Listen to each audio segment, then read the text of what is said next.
Mwanaume mmoja anayefahamika kwa jina la Baraka Melami, mkazi wa kitongoji cha Juhudi, kijiji cha Olevolos, kata ya Kimnyaki, wilayani Arumeru, mkoani Arusha, amekatwa uume wake na mkewe anayejulikana kwa jina la Anna Melami usiku wa kuamkia Novemba 19 mwaka 2025 ya saa 7 usiku.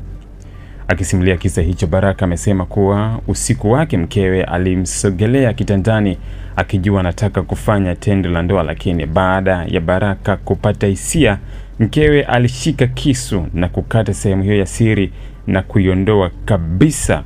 kisha kuitupa chini ya uvungu wa kitanda. Amesema kuwa kwa kuwa alijua mkewe nia yake ni njema, pia alifungulia redio sauti ya juu, na hata Baraka alipokuwa anapiga kelele kuomba msaada, hakuna mtu aliyemsikia mpaka alipotoka nje na kupiga kelele na watu kumsaidia kumkimbiza hospitali. Hata hivyo, Baraka ameomba Watanzania wenye nia njema wamsaidie matibabu, ambapo kwa sasa amelazwa katika hospitali ya Selian Ngaramtoni, Arusha. Mwenyekiti wa kitongoji hicho cha Juhudi, Bwana Jonas Kisite, amethibitisha kutoka kwa tukio hilo baada ya kupigia simu majira ya usiku na majirani wa Baraka.